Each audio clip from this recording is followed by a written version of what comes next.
بسم اللہ الرحمن الرحیم. بہت شکریہ غم صاحب آپ کے وقت کا. آپ کی اسٹڈی میں ایک دفعہ پھر ہم حاضر خدمت ہیں. کچھ سوالوں کے جوابات چاہتے ہیں آپ سے. غم صاحب آپ کے علم میں ہے کہ بیت المقدس اور مسجد اقصی مسیحی ہوں، یہودی ہوں یا مسلمان ہوں، تینوں کے لیے ایک مقدس اور قابل احترام جگہ ہے. لیکن ہمیں دیکھتے ہیں کہ جدید دنیا کی تمام علم و دانش، فہم و فراست اور بصیرت اس مسئلے کا کوئی قابل عمل حل تلاش کرنے میں ناکام رہے ہیں کہ یہاں پر لوگ کیسے رہیں اور یہ جو مقدس مذہبی مقامات ہیں ان پر کس کی حاکمیت قائم ہو. تو سوال میرا آپ سے یہ ہے کہ ایک نقطہ نظر یہ ہے کہ یہ مسئلہ اس وقت تک حل نہیں ہو سکتا جب تک وہ مذہبی تصورات حل نہ ہو جو دونوں مذاہب کے درمیان موجود ہیں. تو یہ بتائیے کہ اس سرزمین کی مذہبی حیثیت کیا ہے یہود کے نقطہ نظر کے مطابق اور مسلمانوں کے نقطہ نظر کے مطابق؟ آپ کی اس پہ کیا رائے ہے؟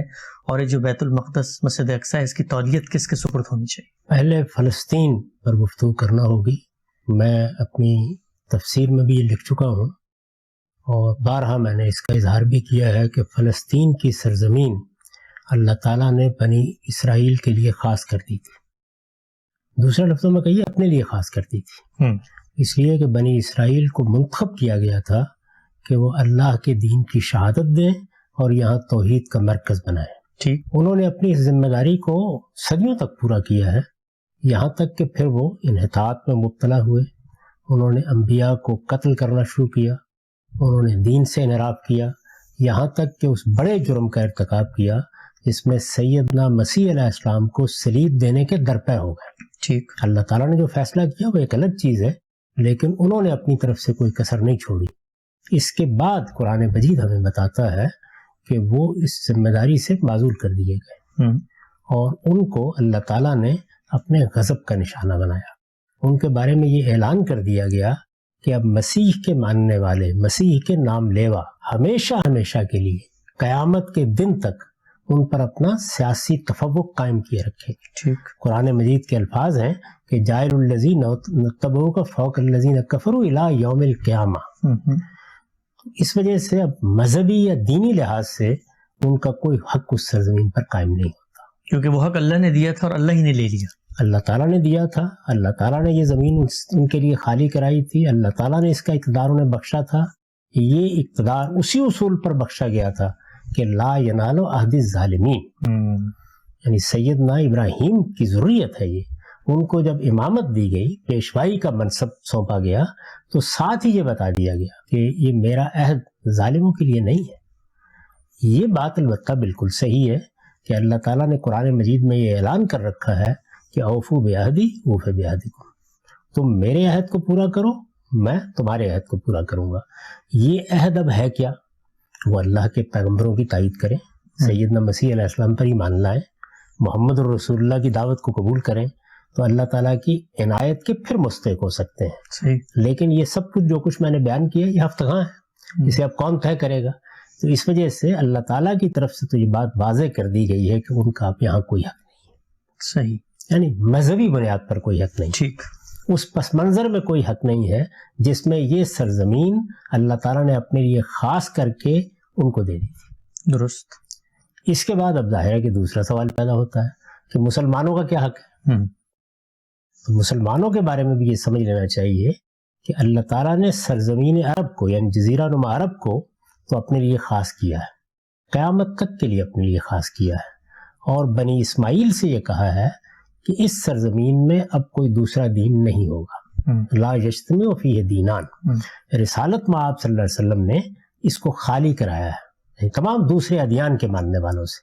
قرآن مجید نے اس کا حکم دیا یکون الدین کلہ للہ. صحیح. اس کے تحت رسول اللہ صلی اللہ علیہ وسلم نے اس سرزمین کو خالی کرا لیا. جو کچھ لوگ رہ گئے تھے وہ خلفائے راشدین کے زمانے میں یہاں سے نکال دیے گئے.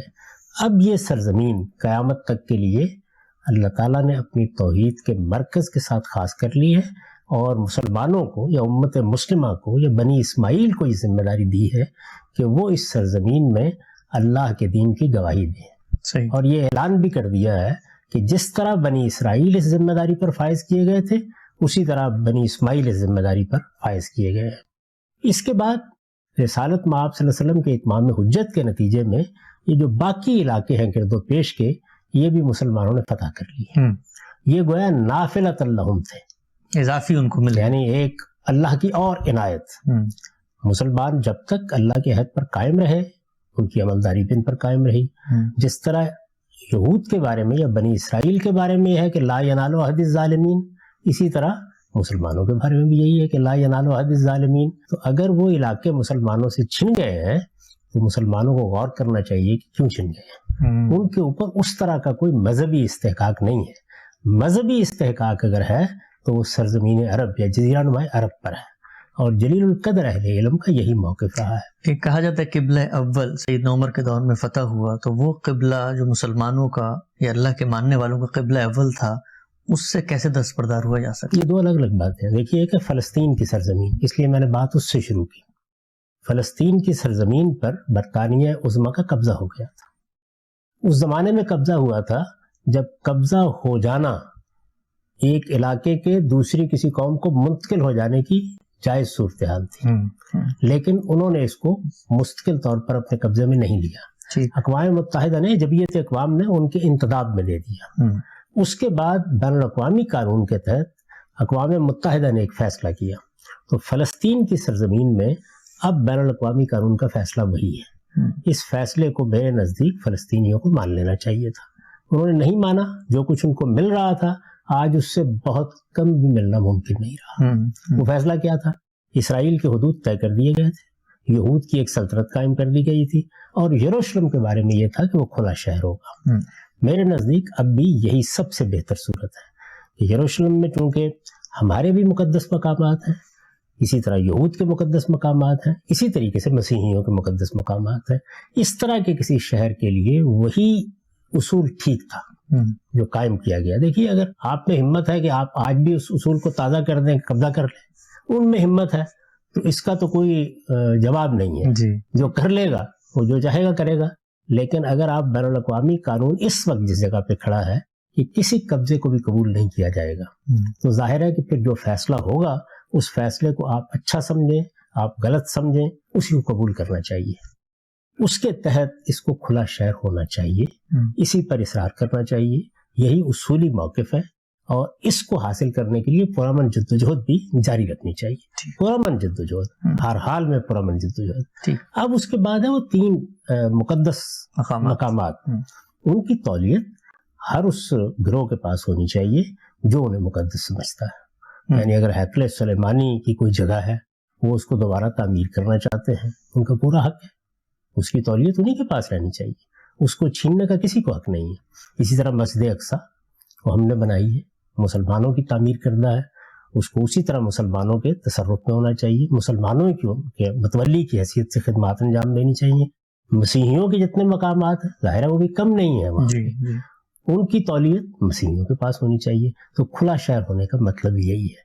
میں اسی کی تائید کرتا ہوں. لیکن اگر ایک مقام پہ دونوں کا یہ دعویٰ ہو کہ یہاں پر وہ یہ کہیں کہ ہیکل کے آثار موجود ہیں، ہم کھود کے تلاش کر کے تعمیر کرنا چاہتے ہیں، اور مسلمانوں کا اس پہ دعویٰ، تو اس کا پھر حل کیا ہو؟ اس کے لیے عالمی عدالت موجود ہے. جب آپ ایک عالمی نظم قائم کرتے ہیں تو پھر آپ کو غلط یا صحیح اس کی طرف جانا ہوتا ہے. میں اپنے ملک کی عدالتوں پر 10 اعتراضات کر سکتا ہوں، لیکن اگر کوئی اس طرح کا معاملہ ہوگا تو پھر ہم وہیں جائیں گے. اس کے لیے ظاہر ہے انہیں اپنا مقدمہ ثابت کرنا ہوگا کہ ہماری مسجد یہاں تھی یا ہمارا ہیکل یہاں تھا. اس کے لیے یہ تاریخی شواہد ہیں، یہ چیزیں ہیں. اگر ان کے حق میں فیصلہ ہو جاتا ہے اچھی بات ہے، لیکن ہمیں بھی حق حاصل ہوگا کہ ہم اپنا مقدمہ پیش کریں، بالکل ان کے اعتراضات دور کریں. اگر ان کا کوئی دعویٰ ہے اور ہمارے نزدیک غلط ہے تو اس کا ابطال کریں. تو جب آپ ایک ایسی دنیا میں جیتے ہیں جس میں کچھ ادارے بن چکے ہیں، عالمی سطح پر کوئی نظم قائم کر دیا گیا ہے، تو پھر بہرحال اس کی پیروی کرتے ہوئے اپنے حقوق کی آپ مدافعت کر سکتے ہیں. تاہم اصولی فیصلہ وہی درست تھا میرے نزدیک کہ اسرائیل قائم ہو گیا ہے، مجھے اچھا لگے یا نہ لگے. بین الاقوامی قانون نے اس کی تصویب کر دی ہے. اس کو تسلیم کرتے ہوئے یروشلم کو ایک کھلے شہر کے طور پر باقی رکھا جائے. رہی یہ بات کہ کس کے پاس طاقت ہے، طاقت کل کیا فیصلہ کرتی ہے، تو طاقت کے لیے کوئی قانون قاعدہ نہیں ہوتا. وہ اس سے پہلے بھی بہت سے فیصلے کر چکی، ایک عرصے تک کرتی رہی ہے. اب بڑے عرصے سے طاقت کو یہ فیصلہ کرنے سے روک دیا گیا ہے. تو جب تک دنیا کے اندر یہ قانون نہیں بدلے گا، آپ کو اس وقت بین الاقوامی قانون کے فیصلوں کو تسلیم کرنا ہے. اسی میں عافیت ہے. ہم نے بنگلہ دیش کو اسی اصول پر تسلیم کیا.